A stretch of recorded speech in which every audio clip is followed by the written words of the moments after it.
जुम्मन भाई। वालेकुम अस्सलाम व रहमतुल्लाहि व बरकातुहू। कैसे याद फरमाया, फरमाइए क्या हाल है। मैं अपना हाल क्या सुनाऊं, सेठ जी मेरी तकदीर तो ठिठिया गई। स्टील प्लेट की नौकरी छोड़कर काश्तकारी में फिर गया, खेत खलियान में लग गया, लेकिन इसी काश्तकारी से अपने बाल बच्चों को पढ़ाया लिखाया। 3 बेटियां हुई, एक का नाम अरोइतल्लजी, दूसरी का नाम सिरोतल्लजी और तीसरी का नाम तबारकल्लजी। जमीन जायदाद बेच बाच कर तीनों की शादी करा दी। 3 बेटे हैं, एक का नाम मिस्टर बाबू, दूसरे का नाम खद्दर बाबू और तीसरे का नाम छुत्तर बाबू। मिस्टर बाबू को बीए पास करवाया, खद्दर बाबू को बीटेक करवाया और छुत्तर को तो ग्रेजुएट करवाया। अरे जुम्मन भाई, ये ग्रेजुएट क्या है? ग्रेजुएट कोई मोबाइल काम है क्या? अरे मुकद्दर भाई, सेठ बन गए और ये भी मालूम नहीं कि ग्रेजुएशन एक पढ़ाई का नाम है। अच्छा जुम्मन भाई, ग्रेजुएशन बोल रहे हैं क्या? हाँ भाई, वही ग्रेजुएशन, तो वही तो बता रहे थे। छुत्तर बाबू को ग्रेजुएशन बना दिया। जुम्मन भाई, अपने बच्चों को इतना कुछ पढ़ाया लिखाने के बाद भी आप इस कदर परेशान और फटीचर क्यों बने हुए हैं?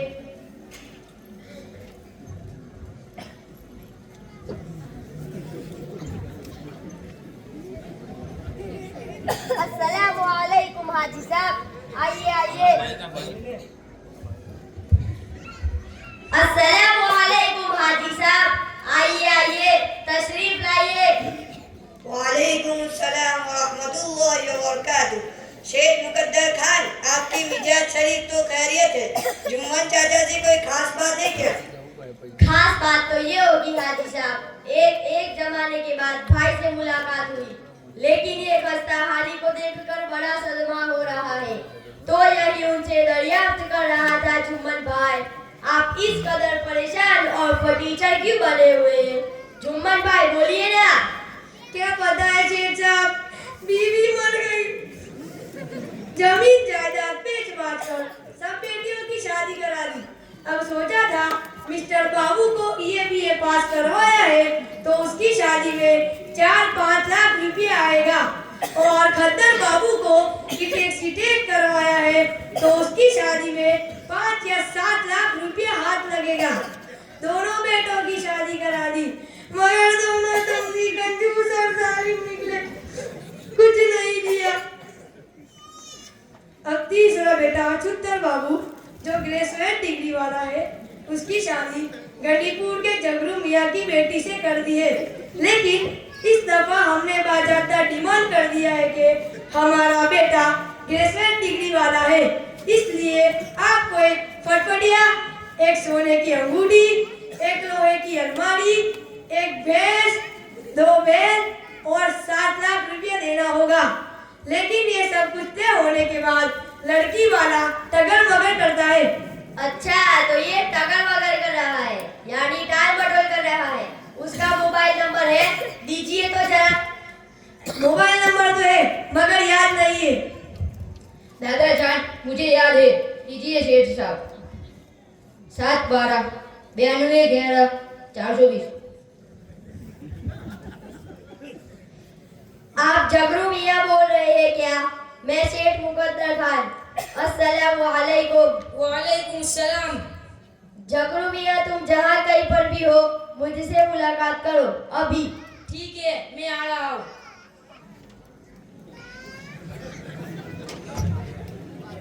अस्सलामु अलैकुम व रहमतुल्लाहि व बरकातुहू। वालेकुम अस्सलाम व रहमतुल्लाहि व बरकातुहू। कहो, कहाँ गए थे जगरू मियाँ? शेख साहब, दरअसल बात यह है, मेरी बेटी की शादी इनके बेटे से 32 मई सन 61-62 बड़ो जुबूद होने वाली है। इसी शादी के लिए हम परेशान हैं।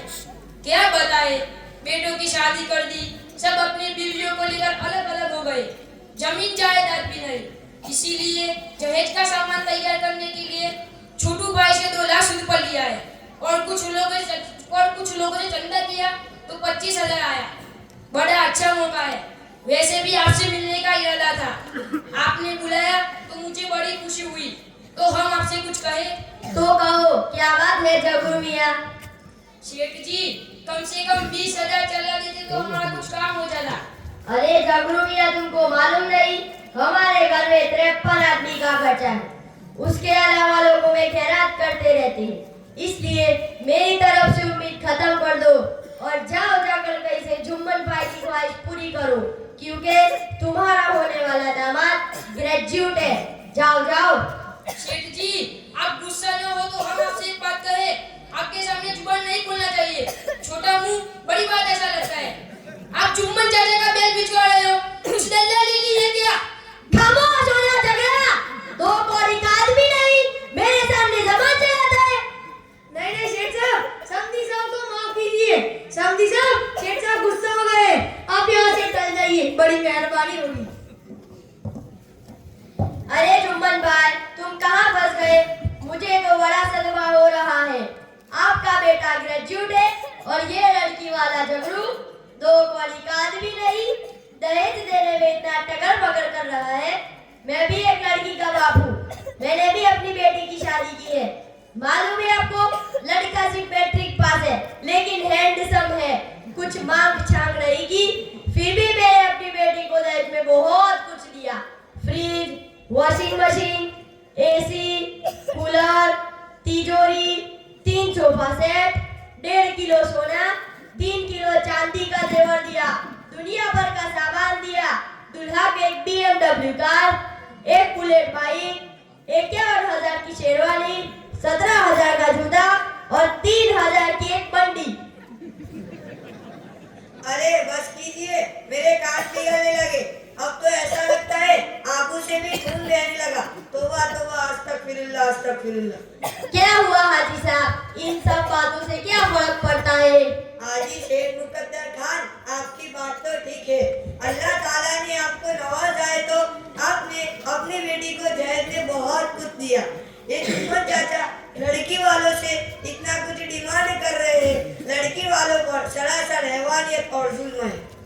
दादाजान, एक दफा दारुल उलूम में हमारे उस्ताद क्लास में फरमा रहे थे, इस जमाने में लड़का वाले दहेज का मुतालबा करके लड़की वालों पर जुल्म तो करते हैं, लेकिन लड़की वाला समझ जाता है कि झूठी शोहरत और फुजूल खर्च करता है कि दूसरे बेचारे गरीब मिस्किन इसको देखकर अफसोस करते हैं और अपनी गरीबी को कोसते हैं।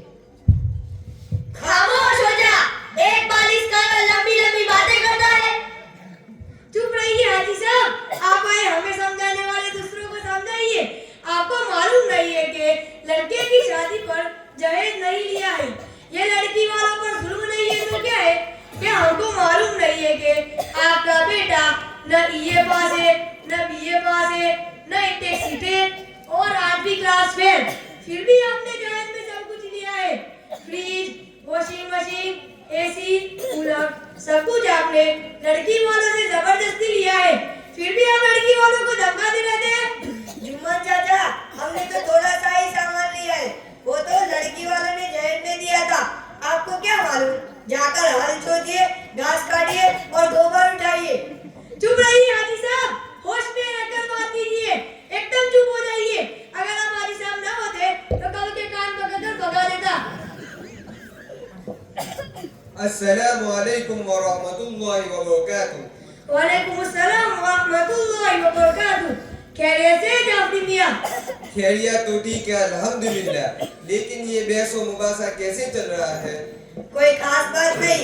ये जुम्मन चाचा 70 बाबू की शादी कर रहे हैं और लड़की वालों से दहेज मांग रहे हैं, जो बिल्कुल नाजायज और हराम है। यही उनको समझा रहे थे, हम ही पर बरस पड़े और कहने लगे आपने अपनी बेटी की शादी में दहेज नहीं लिया, हमने लिया तो कौन सी गलत बात हुई? हाजी साहब, आपका मुतालबा कम है। जहेज हो के मांग चांद सब नाजायज है। जहेज एक लानत है, इसके बाइस खानदान तबाह बर्बाद हो रही है। आपस में नफरत, दुश्मनी और बामी अदावत की बुनियादें पड़ रही है। मुस्लिम मुआशरे में तालीम की कमी ने शादी जैसे नेक और आसान काम को दुश्वार बना दिया है, जिसका खमियाजा लड़की वालों को भुगतना पड़ता है।